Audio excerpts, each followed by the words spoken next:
ये दोनों couple vacation enjoy करने के लिए एक बहुत ही सुनसान आइलैंड पर चले जाते हैं, लेकिन उन्हें नहीं पता कि इस आइलैंड पर इलीगल एक्सपेरिमेंट और ऐसे वायरसेस मौजूद हैं जो इंसानों के बॉडी में इंटर करते ही उन्हें मारने लग जाते हैं। इस एडवेंचरस कहानी की शुरुआत होती है मार्टिन नाम के एक आदमी को दिखाते हुए जो अपनी ब्यूटीफुल वाइफ केट के साथ किसी नाव पर बैठकर आगे बढ़ रहा था। मार्टिन और केट को शादी किए हुए 2 साल से ज्यादा का समय हो चुका था। शुरुआत में तो उनके रिलेशनशिप के बीच सब कुछ ठीक था, लेकिन जब से केट का मिसकैरेज हुआ है तो वो बहुत ही ज्यादा डिप्रेशन में रहने लगी है। ना ही वो खुद का ख्याल रखती है और ना ही मार्टिन से अच्छे से बात करती है। अब कहीं ना कहीं केट को लगता था कि इन चीजों में मार्टिन ही जिम्मेदार है क्योंकि वो उसका अच्छे से ख्याल नहीं रख पाता।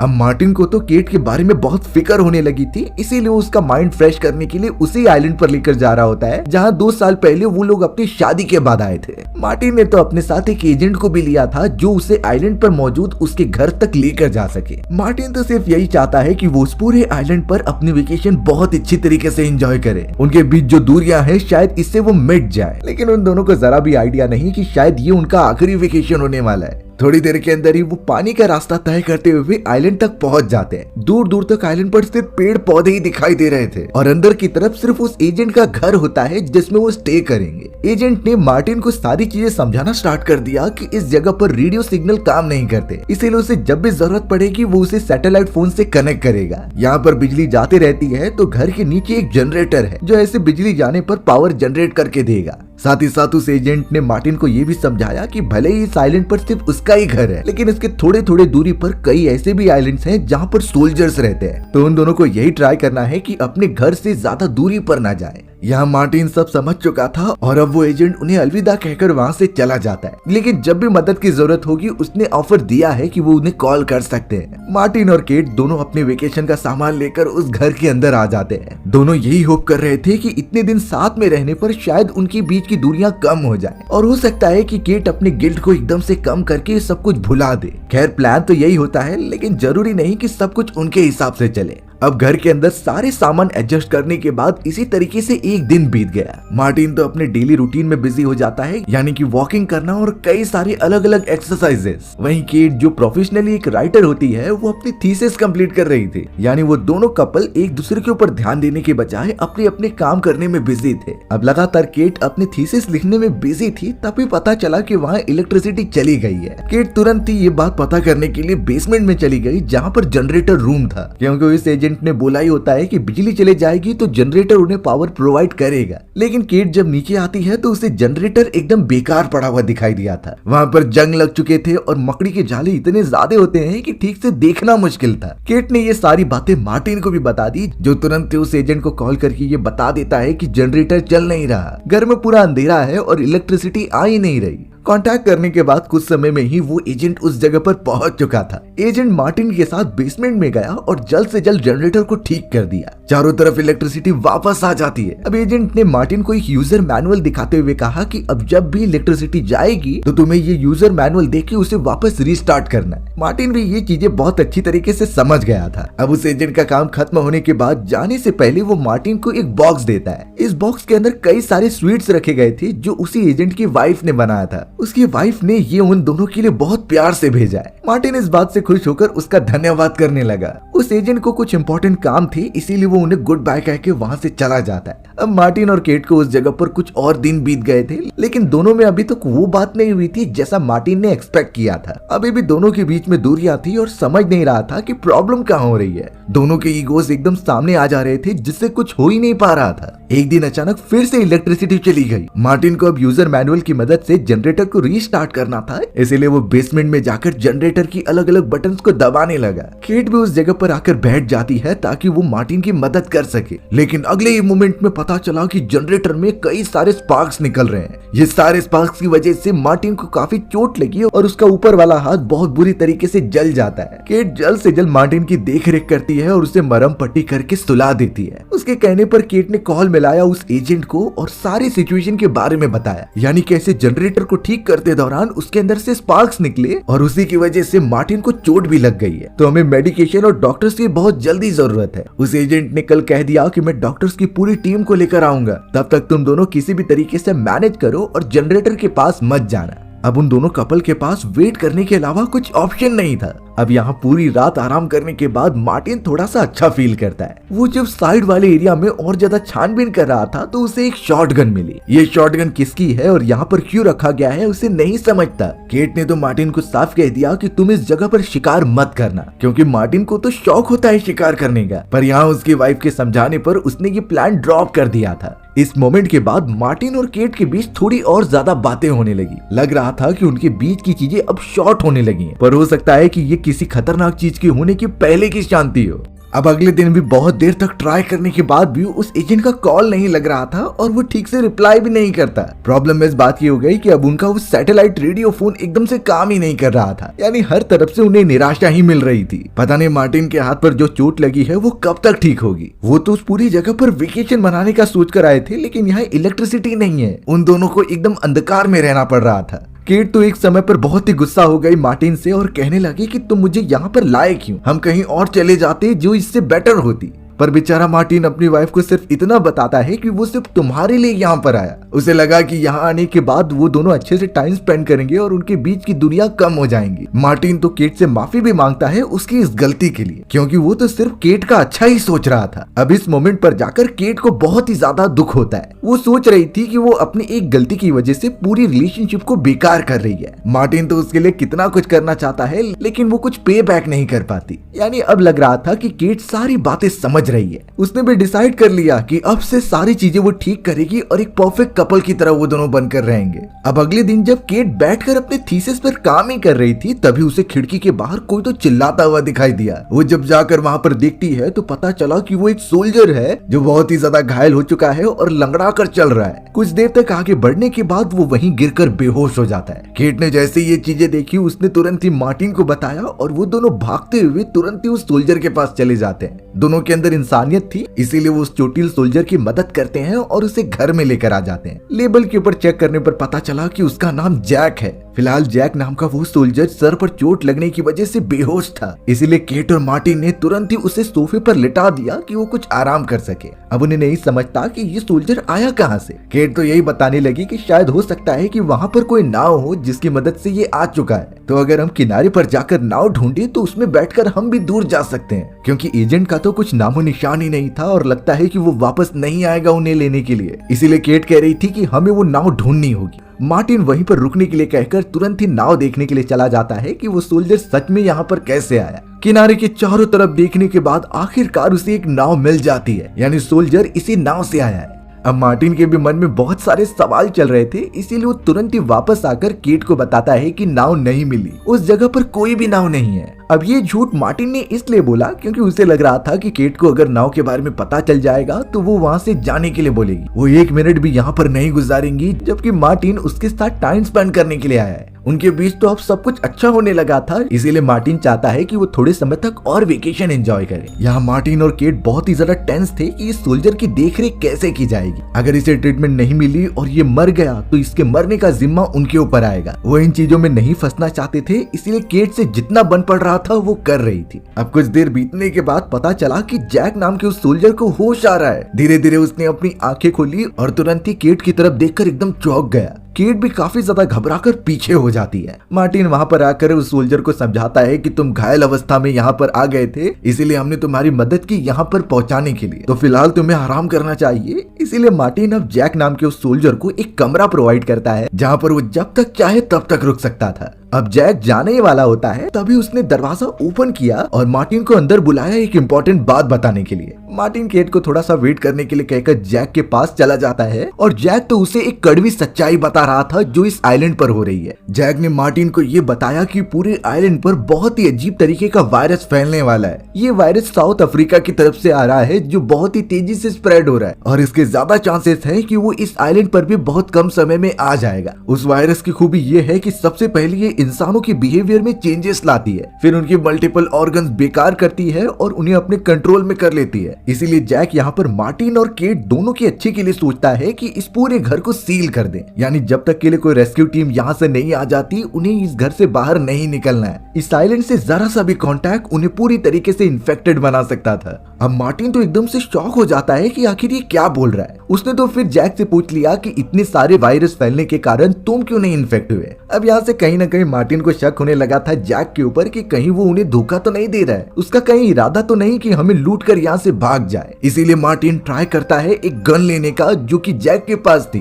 पर जैक बहुत ही चालाक था। वो एक सोल्जर होता है तो उसने तुरंत ही ये भाप लिया और मार्टिन को पकड़कर नीचे गिरा दिया। दोनों में थोड़ी सी बहस होती है और फिर जैक ने बताया कि उसके पास एक सूट था जिसे पहनकर वो इस आइलैंड पर आया और उस वायरस से बच गया, पर वो सूट भी पानी में कहीं बह गया होता है, यानी वो भी अब सुरक्षित नहीं है। दोनों के बीच वायरस से रिलेटेड इसी तरीके से कई बातें हुई। अब वहाँ केट भी आ जाती है जो उन दोनों को इस तरीके से लड़ते हुए देखकर रीजन पूछ रही थी। मार्टिन केट को जाकर सब कुछ बताने लगा उस वायरस के बारे में और कैसे वो इस आइलैंड पर भी पहुंच चुका है जो फैल रहा है, तो उन्हें कैसे भी क्वारंटीन करना होगा खुद को और पूरी तरीके से कांटेक्ट तोड़ना होगा बाहर की तरफ से। ऑब्वियस बात थी कि केट भी इन चीजों को सुनने के बाद उस पर भरोसा नहीं कर रही होती। केट ने बताया कि अगर ऐसी बात है तो वो एजेंट जो हमें यहाँ पर लाया था उसने हमें इन्फॉर्म क्यों नहीं किया। वो सोल्जर जैक बताता है कि जरूर वो एजेंट भी नहीं बचा होगा, वो भी इन्फेक्टेड हो ही गया होगा। मार्टिन और केट इस बात से शॉक हो जाते हैं क्योंकि कुछ दिनों से तो एजेंट का कॉल भी नहीं आ रहा था, कहीं जैक द्वारा कही गई ये सारी बातें सच ना हो जाएं। इन चीजों का सबसे ज्यादा असर केट पर पड़ा था क्योंकि वो अपनी पूरी जिंदगी इस जगह पर नहीं बिता सकती। वो तो बहुत ही ज्यादा उदास होकर अपने कमरे में चली जाती है। मार्टिन भी उसके पीछे पीछे जाता है केट को ये समझाने के लिए कि हमें डरने की जरूरत नहीं है। उस सोल्जर के पास जो गन मौजूद थी उसे मार्टिन ने पहले ही छुपा लिया था, तो अब मार्टिन प्रॉमिस करता है कि वो एक सोल्जर है और उसे अपने प्रोटोकॉल फॉलो करने दो। अगर हमें जरा भी लगा कि वो हमारे साथ गलत बिहेव कर रहा है तो हम गन लेकर उसे डरा देंगे। गन की बात सुनकर केट थोड़ा सा प्रोटेक्टिव फील करती है कि वो बच सकते हैं, यानी कि यहाँ से मार्टिन और केट को बहुत संभल कर रहना होगा। अगले दिन ही जैक अपने प्रोटोकॉल्स बता देता है और उस पूरे घर के खिड़की दरवाजे लकड़ियों से बंद करने लगता है, यानी वो घर के चारों तरफ एक क्वारंटीन जोन बना रहा था। केट तो ये सारी चीजें देखकर और ज्यादा डरने लगी और जैक से पूछती है कि तुम जिस वायरस के बारे में बात कर रहे हो उसके सिम्टम्स क्या हैं और उसका एंटीडोट बना भी है कि नहीं।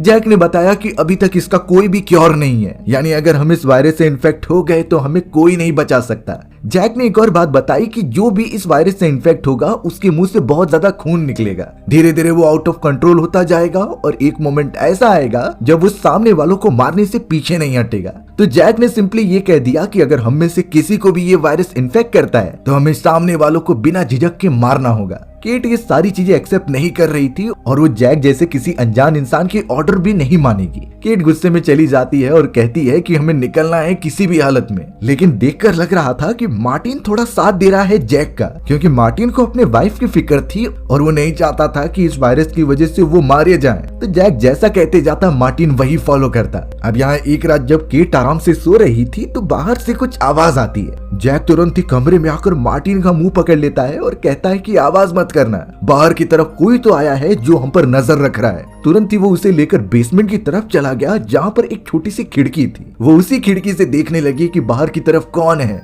जैक मार्टिन को बताता है कि ये वही खतरनाक लोग हैं जिन पर इन्फेक्शन हो चुका है और वो अपने शिकार को ढूंढ रहे हैं ताकि वो हमें भी कन्वर्ट कर दें। जैक ने कई सारे कुल्हाड़ी और हथियार मार्टिन को दिए ताकि वो उन्हें प्रोटेक्ट करेगा और तो और वो उसे मैनिपुलेट करता है उस छुपाई गई गन को भी हासिल करने में, यानी जैक को अब उसकी गन मिल चुकी है। जैक तुरंत ही बेसमेंट में जाकर चारों तरफ फायर करने लगा और उसी की आवाज सुनकर केट बेचारी उठ जाती है। केट नहीं समझ पा रही थी कि इस आइलैंड पर वो अकेले हैं, फिर वो सारे इन्फेक्टेड लोग जिनकी बात जैक कर रहा था वो कौन है। कई देर तक गोलियां चलाने के बाद कोई रिजल्ट नहीं निकलता तो जैक आकर उन्हें बताने लगा कि शायद वो सब लोग अभी चले गए हैं, लेकिन इसकी ज्यादा प्रोबेबिलिटी है कि वो वापस आएंगे हमें इन्फेक्ट करने के लिए, इसीलिए उन सभी को एकदम चौकन्ना रहना होगा। अब अगर इस कंडीशन में कभी हम फंस जाए जहां हमें पता चल रहा हो कि वायरस चारों तरफ फैल रहा है और जरा सी लापरवाही हम सभी को इन्फेक्ट कर सकती है, तो इन चीजों से बचने के लिए सबसे पहले हमें ये जानना होगा कि वायरसेस की कमजोरी क्या होती है, ये कैसे फैलते हैं और कैसे आइडेंटिफाई करें कि हमारे फूड के अंदर वायरस मौजूद है कि नहीं। सबसे पहली बात, वायरसेस बहुत अलग अलग टाइप के होते हैं और ये मोस्टली बाय एयर और हमारे फूड से ही बढ़ते हैं, जिसके टच में आने पर आगे वाला पर्सन भी इन्फेक्ट हो सकता था। तो इन खतरनाक वायरसेस की सबसे पहली कमजोरी होती है हीट, यानी कि अगर उन सभी को गर्मी प्रोवाइड की जाए वो भी 70 डिग्री सेल्सियस के ऊपर की, तो वायरसेस अपने आप ही मर जाते थे। इन वायरसेस के भी बहुत ही कॉमन एग्जांपल्स हैं, जैसे nano virus, hepatitis A and rota virus. ये वायरस हमारे फूड के अंदर भी मौजूद हो सकते हैं, तो अगर हम 70 डिग्री सेल्सियस के ऊपर गर्म करें तो उनका अपने आप ही खात्मा हो जाता था। दूसरी बात कि वायरसेस बहुत ही नमी वाले इन्वायरमेंट में ज्यादा सर्वाइव करते हैं। तो अगर हम किसी भी फूड को ड्राई या फिर प्रिजर्व करके रखें जो एकदम सूख चुकी है तो उसमें वायरस होने के चांसेस एकदम नेग्लिजिबल हो जाते हैं। तीसरा पॉइंट है सनलाइट और यूवी रेज। किसी भी वायरस के ऊपर अगर सनलाइट बहुत ज्यादा पड़ रही है तो उसके इंटरनल ऑर्गन्स पूरी तरीके से खराब हो जाते हैं। वायरस एकदम इनएक्टिव होकर खुद ही खत्म हो जाता है। और सबसे ज्यादा खतरनाक दुश्मन है वायरसेस के सोप, ब्लीच या फिर अल्कोहल बेस्ड क्लीनर्स। ये सारी चीजें वायरस के आउटर मेम्ब्रेन को पूरी तरीके से डिस्ट्रॉय करके उन्हें खत्म ही कर देते हैं। तो अगर हम ये सारी चीजों को अपनी लाइफ में अप्लाई करेंगे तो वायरसेस से बचा जा सकता है। लेकिन यहाँ मार्टिन और केट जिस आइलैंड पर फंसे हुए थे वहां पर तो कुछ और ही बात चल रही थी। केट तो अब यहाँ पर ये नोटिस कर रही थी कि जैक के पास अब उसकी खोई हुई गन आ चुकी है, जिसे और किसी ने नहीं बल्कि मार्टिन ने ही दिया था उसके कहने पर। केट तो मार्टिन से काफी गुस्सा हो गई थी, पर मार्टिन बाद में समझाता है कि जैसा वो कहेगा हमें वो करना है। हमें पता लगाना होगा कि जैक यहाँ पर आखिरकार क्यों आया है और उसका मेन गोल क्या है। दोनों ये बात समझ जाते हैं और बार बार ट्राई कर रहे थे कि वो जैक से जितना इन्फॉर्मेशन हो सके उतना निकाले। वो तो उसके आर्मी बेस के बारे में पूछते हैं कि वो कहाँ काम करता है और उसका बेस कहाँ पर है। जैक ने उन्हें सब कुछ बता तो दिया था, पर अभी भी दोनों को उसके ऊपर शक होता है। दोनों अब जैक के ऊपर और ज्यादा नजर रखने लगे। थोड़ी देर बाद जैक खुद कह रहा था कि उसे जनरेटर ठीक करना होगा, उसी की वजह से यहाँ इलेक्ट्रिसिटी आएगी और वो अंधकार में तो इतने टाइम तक नहीं रह सकते। अब मार्टिन ने जैक को कहा कि वो बहुत ही डिफिकल्ट है, मैं भी उसे ठीक नहीं कर पाया, लेकिन जैक कहता है कि मुझे एक बार ट्राई करना ही होगा और वो केट से मदद मांग रहा था, जिसके लिए वो राजी भी हो जाती है। यानी केट बेसमेंट में चली गई जैक के साथ। जैक लगातार उस जनरेटर को ठीक करने में लग गया, पर मार्टिन नीचे आकर कहता है कि ये एकदम बेकार का काम है। मेहनत करने के बावजूद भी कोई रिजल्ट नहीं निकलेगा क्योंकि ये जनरेटर के अंदर के सिस्टम खराब हो चुके हैं। मार्टिन ये देखकर बहुत गुस्सा हो रहा था क्योंकि इससे पहले वो भी जनरेटर ठीक करने का ट्राई कर रहा होता है, पर केट इस तरीके से उसकी मदद करने कभी नहीं आई। वो एकदम जेलसी वाली भावना में ऊपर चले जाता है और कई सारी लकड़ियां जमा करता है आग जलाने के लिए। उसे भरोसा था कि जनरेटर ठीक नहीं होगा, पर अचानक जब जैक बाहर निकलता है और सारी लाइट्स को ऑन करता है तो पता चला कि सच में जनरेटर उसने ठीक कर दिया है। केट भी पता नहीं क्यों जैक से थोड़ा खुश लग रही थी उसके इतने अच्छे स्किल्स को देखकर।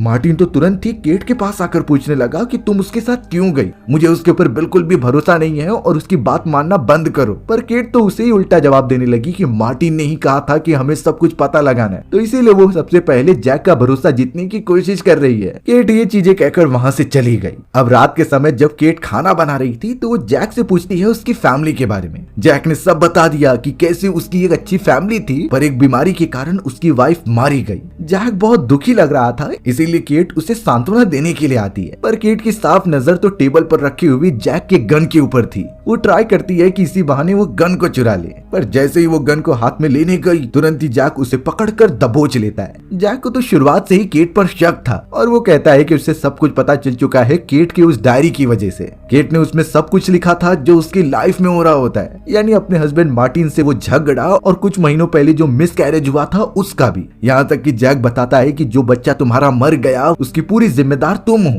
पर ये बात केट ने अभी तक अपने हस्बैंड मार्टिन को बताई नहीं होती। वो ऐसा दिखाती है कि इस पूरी चीजों का जिम्मेदार मार्टिन है। कुछ समय बाद तो मार्टिन भी यही सोचने लगा था। जैक केट को चेतावनी देता है कि तुम मेरी बात मानो, नहीं तो वो सारी सच्चाई तुम्हारे हस्बैंड को बता देगा। केट बहुत ही ज्यादा दुखी होती है और धीरे धीरे दूसरे कमरे में मौजूद मार्टिन के पास आती है। उसने रोते हुए सारी बातें मार्टिन के सामने कन्फेस कर दी कि कैसे ये उसकी गलती थी कि उसने दवाइयां लेना बंद कर दिया था। वो बहुत ही ज्यादा इररिस्पॉन्सिबल थी अपने बच्चे को लेकर और इसी वजह से वो मर गया। केट बहुत ज्यादा रोकर माफी मांगती है, इसीलिए अब मार्टिन उसके पास जाकर उसे माफ कर देता है। वो तो उससे गले लगा ले रहा था और कह रहा था कि हमें यहाँ से निकलना होगा, इसीलिए दोनों हिम्मत जुटाकर जैक के पास आ जाते हैं नीचे की तरफ। वो दोनों तो जैक से सीधा आकर कहने लग जाते हैं कि हमें यहाँ से जाना है, हमारी फैमिली दूसरी तरफ मौजूद है और अगर इसके लिए हमें इन्फेक्ट भी होना पड़ेगा तो हम हो जाएंगे। तो इसीलिए वो जैक को कहते हैं कि तुम यहीं पर रुको, हमें जाने दो। लेकिन जैक इस मोमेंट पर बहुत गुस्सा हो गया और उसके हाथ में जो गन थी उसे वो दोनों को पॉइंट आउट करने लगा।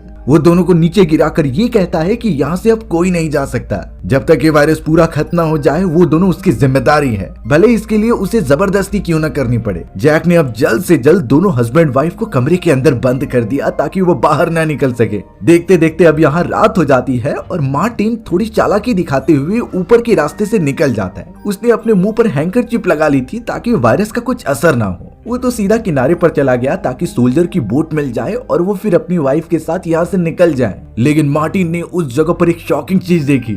पता चला कि वहाँ पर एजेंट और उसकी वाइफ की डेड बॉडी थी और उन्हें लिटरली गोली मारी गई होती है। अब तो मार्टिन को पूरा शक हो गया था जैक के ऊपर कि वो वायरस का एकदम बहाना कर रहा है। वो जल्द से जल्द घर में आकर उस रूम में चला जाता है जहाँ पर केट मौजूद थी। थोड़े समय बाद जैक उन दोनों को गन पॉइंट करा के खाना बनाने के लिए लेकर आता है। केट पानी तो गर्म कर रही थी, लेकिन एक अच्छा मौका देखकर उसने गर्म पानी जैक के ऊपर फेंकने का ट्राई किया। मार्टिन भी ये सोचता है कि वो गन उससे ले ले, लेकिन जैक बहुत फुर्तीला था और वो उस हमले से बच गया। उसने तो दोनों को बहुत मारा और गन पॉइंट करके वापस कमरे के अंदर बंद कर दिया। अब से तो शायद जैक और ज्यादा चौकन्ना रहेगा इन दोनों को लेकर। इस पूरे केओस की वजह से केट और ज्यादा घबराती जा रही थी। तो एक और बार जब रात होती है तो मार्टिन ऊपर की छत से निकलकर वापस नीचे आया। उसे याद आ रहा होता है कि पीछे वाले रास्ते पर उसने शॉट गन देखी थी, तो अगर वो उसे ले लेगा तो उनके पास एक अच्छा खासा प्रोटेक्शन का साधन होगा।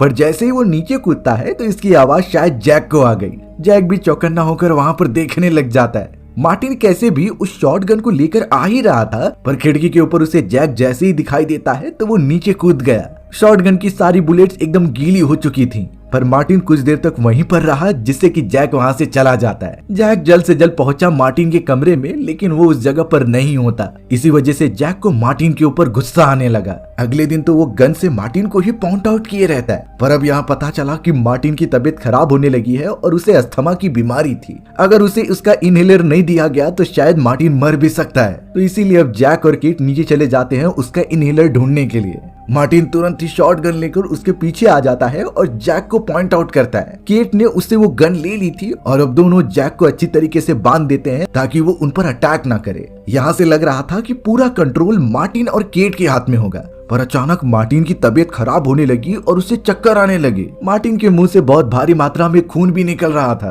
केट मार्टिन को संभाल रही थी, पर अब जैक ने उसे बताया कि ये बाहर गया था और जरूर वायरस ने इसे इन्फेक्ट कर ही दिया है। केट जल्द से जल्द कुछ फर्स्ट एड किट लाने के लिए दूसरी तरफ भागती है और यहाँ जैक अपने आप को आजाद करके शॉटगन ले लेता है। यानी अब पूरा सिचुएशन जैक के हाथ में है। मार्टिन तड़पता जा रहा था और जैसे ही केट उस जगह पर आती है उसे छुड़ाने के लिए, तो जैक ने उसके भी सर पर हमला करके उसे बेहोश कर दिया। जैक किसी भी हालत में नहीं चाहता कि उसे भी वो वायरस हो, इसीलिए जैक केट को समझाता है कि हमें चाहे कुछ भी हो जाए मार्टिन को मारना होगा। वो इन्फेक्टेड हो चुका है जो कभी ठीक नहीं हो सकता। जैक तो अब केट को मारने के लिए जैसे ही आगे बढ़ता है तभी मार्टिन पीछे से उसका गला दबाने लग गया। बहुत कोशिश के बाद आखिरकार जैक बेहोश हो जाता है। अब थोड़ी देर बाद जब केट गन लेकर कमरे में गई होती है तो जैक उसके पास आ गया गन छीनने के लिए, पर यहाँ केट पूरी तरीके से तैयार थी और वो उसे पॉइंट पर रख देती है। केट ने तो अब जैक को मारने की धमकी दी और उससे सच्चाई पूछने लगी कि आखिर तुम कौन हो और यहाँ क्या कर रहे हो। इस मोमेंट पर जाकर जैक ने सब कुछ रिवील कर दिया कि कैसे वो एक आर्मी में काम करता था, लेकिन मिलिट्री वालों की एक सीक्रेट फैसिलिटी है जहाँ पर वो अलग अलग टाइप के ड्रग्स टेस्ट करते हैं। तो उन्हीं लोगों ने जाने अनजाने में जैक के बॉडी में वो ड्रग का टेस्टिंग कर ली थी, पर बाद में पता चला कि ये ड्रग कुछ अलग ही तरीके से रिएक्ट कर रहा है और एक अजीब तरीके का वायरस उसकी बॉडी में फैलने लगा है, जिसका मतलब था कि वायरस चारों तरफ नहीं फैल रहा बल्कि जैक के अंदर ही है। और जैक की वजह से अब मार्टिन और केट दोनों ही इन्फेक्टेड हो चुके हैं। इसका असर तब ज्यादा हो गया जब जैक वहां से अपने घर पर गया होता है और वो खुद एक्सेप्ट कर रहा था कि उसी की वजह से उसकी वाइफ की जान गई। जब ये चीजें मिलिट्री ऑफिसर्स को पता चलने लगी तो वो जैक की जान लेने के लिए उसका पीछा करते हैं और इसीलिए जैक भागते हुए इस आइलैंड पर आ गया। उसे फिर तुम दोनों मिले जो घर के अंदर आकर रहने लगा। यानी केट भी अब समझ चुकी थी कि आखिरकार इसके अंदर ही वायरस है और वो स्प्रेड हो चुका है उनकी बॉडी में भी। मार्टिन की तबीयत खराब पे खराब होती जा रही थी और वो ये चीजें सह नहीं पाता, इसीलिए उसने केट से कहा कि तुम उसे मार दो ताकि ये वायरस और ज्यादा ना फैले। वो केट से बहुत रिक्वेस्ट करता है और शुरुआत में तो केट नहीं मार रही थी, लेकिन मजबूरी के कारण उसे खत्म ही करना पड़ा। केट बहुत ही ज्यादा रोने लगी थी। अब वो सीधा आ जाती है जैक के पास और उससे कहती है कि मैं तुम्हें भी मार दूंगी। पर अब जैक उसे भरोसा दिलाने के लिए सामने पड़ी हुई रेडियो का एक वायर निकाल देता है, क्योंकि उसी की वजह से रेडियो चल नहीं रहा था। रेडियो में से सोल्जर्स की आवाज आती है कि जैक नाम के एक सोल्जर को जहां भी दिखे वो बताया जाए, क्योंकि वो इन्फेक्टेड है और उसके अंदर एक वायरस घूम रहा है और उससे जो भी इन्फेक्ट हो चुका है वो तुरंत आ जाए, उनके पास एंटीडोट भी मौजूद है। ये बात सुनने पर केट काफी गुस्सा हो जाती है, क्योंकि वो अपने हस्बैंड को बचा सकती थी, लेकिन जैक इस पर भी जवाब देता है कि ये सब झूठ है। मिलिट्री ऑफिसर्स ये सब एक जाल बिछा रहे हैं, जो भी इन्फेक्टेड पर्सन उनके पास आएगा तो वो उसे जान से ही मार देंगे। इस वायरस का अभी तक कोई एंटीडोट नहीं बना है। अब यहाँ पर केट को और ज्यादा गुस्सा आने लगा, इसीलिए वो डायरेक्टली शूट कर देती है जैक को। उसके अंदर अपने हस्बैंड को मारने का गिल्ट जो था इसीलिए अब केट तुरंत ही उसके डेड बॉडी को बोट पर लेके आके पानी में ढकेलती है। पर पता चला कि अगले ही मोमेंट में एक मिलिट्री ऑफिसर्स की टीम हेलीकॉप्टर लेकर पहुंच चुकी है। अब केट जैसे ही उन्हें कुछ बताने जाती, वहां पर एक स्नाइपर था जो सीधा उसके सर में शूट कर देता है। यानी इस मोमेंट पर केट की भी मृत्यु हो गई। जैक जो भी कह रहा था वो सब सही था। मिलिट्री सोल्जर्स को साफ आदेश थे कि जो भी इन्फेक्टेड पर्सन जैक के आसपास दिखाई दे उन्हें तुरंत ही शूट कर दो। यानी एक साथ उन तीनों की लाइफ खत्म हो चुकी थी। हमारी भी कहानी इस दुखद एंडिंग के साथ यहीं एंड हो जाती है। सो व्यूअर्स, अगर आपको मेरा नरेशन 1% भी अच्छा लगा होगा ना, तो वीडियो को लाइक एंड चैनल को सब्सक्राइब जरूर कर देना। मिलते हैं इसी तरीके की मजेदार वीडियोस में, तब तक के लिए बाय बाय।